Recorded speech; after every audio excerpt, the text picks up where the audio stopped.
Bonjour à toutes et à tous et bienvenue dans Destin d'avocat, une série de portraits portés par l'Ordre des avocats au barreau de Lille. À travers des récits authentiques, nous vous invitons à découvrir les multiples facettes des avocats. Première plaidoirie, vocation inattendue, engagement profond, doute, réussite ou rencontre décisive. Derrière chaque destin, il y a un parcours unique, une histoire singulière, une voix à écouter. Destin d'avocat, c'est une manière de valoriser le métier, de l'humaniser et peut-être même de faire naître des vocations. Aujourd'hui, nous partons à la rencontre de maître Sylvie de Saint-Ignon, avocat au barreau de Lille.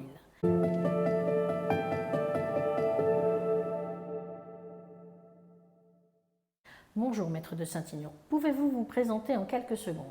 Bonjour, Sylvie de Saint-Ignon, avocat au barreau de Lille. Je suis installée à la Madeleine.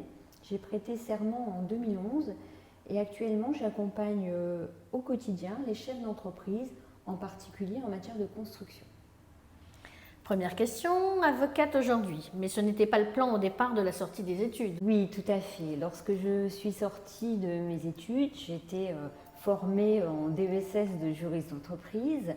J'avais en bagage ce DESS voué à accompagner les entreprises et pas à être avocat, effectivement. Et c'est le parcours qui m'a amenée aujourd'hui progressivement à être avocat. Qu'est-ce qui vous a fait quitter le monde de l'entreprise pour le barreau? Alors mon parcours m'a permis de rencontrer beaucoup de chefs d'entreprise de par mes expériences. J'ai commencé mes premières expériences en cabinet d'expertise comptable.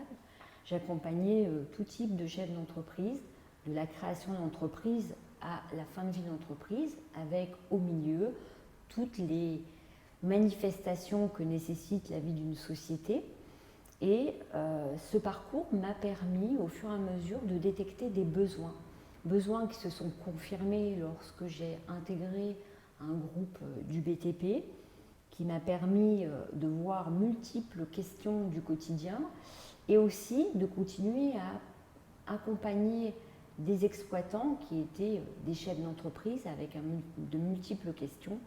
Et la vie a fait que je me suis rendu compte que beaucoup de chefs d'entreprise n'étaient pas dotés, comme le groupe dans lequel j'étais, d'un service juridique avec énormément de compétences, et que plein de chefs d'entreprise qui gravitaient autour de nous avaient des questionnements du même ordre, de moindre importance financière, mais nécessaires à la vie de leur entreprise et au bon fonctionnement de celle-ci.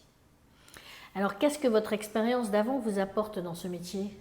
Alors, l'expérience d'avant, ces rencontres m'ont permis d'acquérir des compétences particulières. Ça m'a permis de voir comment fonctionnait une entreprise de par l'intérieur, de connaître le service comptable, le service RH, le service juridique, de côtoyer des dirigeants dans leur quotidien, d'adapter le discours juridique aux besoins économiques de tous ces intervenants du monde de l'entreprise, de s'adapter, d'écouter, de comprendre des questions économiques qu'il fallait résoudre juridiquement. Et ces compétences m'ont permis aujourd'hui et me permettent aujourd'hui surtout d'accompagner d'autres chefs d'entreprise. Comment avez-vous trouvé votre place dans un univers qui n'était pas le vôtre à l'origine, les avocats? Alors il faut s'intégrer dans un univers, effectivement, avec ses compétences, avec ses caractéristiques. Alors il y a beaucoup de bienveillance autour de soi quand on arrive. On a des confrères bienveillants, on a des organes internes à l'ordre bienveillants, des juges aussi, différents intervenants. On intègre aussi par la voie de l'ordre un certain nombre de commissions. Pour ma part, la commission d'entreprise qui m'a permis de participer à des manifestations, à des formations, à monter des projets, à accompagner l'ordre dans son développement vers l'entreprise. Et puis, c'est un secteur que je connaissais bien. D'intégrer aussi des clubs, puisque nous avons dans le cadre de l'ordre des clubs comme le club droit des sociétés dont je fais partie, qui permet de rencontrer d'autres confrères, d'échanger en toute simplicité, en toute transparence et d'être moins seul au quotidien et d'avoir quelque part une place aux côtés d'autres confrères. Dernière question, quel conseil donneriez-vous à quelqu'un en reconversion qui n'ose pas franchir le pas? Alors, cette reconversion, elle peut paraître un peu fastidieuse, parce que c'est effectivement un domaine ou en tout cas un secteur un peu plus fermé.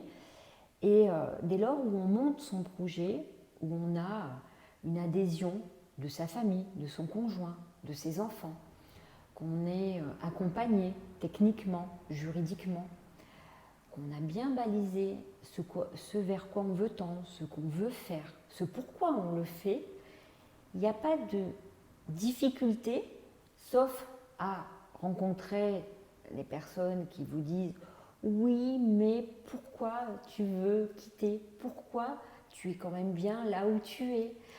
Oui, certes. Mais lorsqu'on a une ambition, lorsqu'on a des projets, il faut se lancer. On a toujours la possibilité de rebondir. Les échecs, ça peut arriver. Pour autant, ça construit, ça permet de construire l'individu, de construire son parcours professionnel. Il n'y a pas de raison, lorsque nos projets est bien monté, qu'on n'y arrive pas. Donc, go, il faut y aller.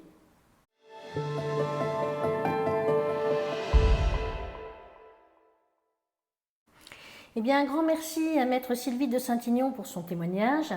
Merci à tous pour votre écoute. Vous venez d'écouter Destin d'avocat, une initiative de l'Ordre des avocats au barreau de Lille.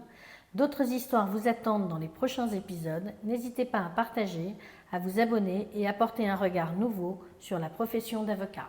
À bientôt!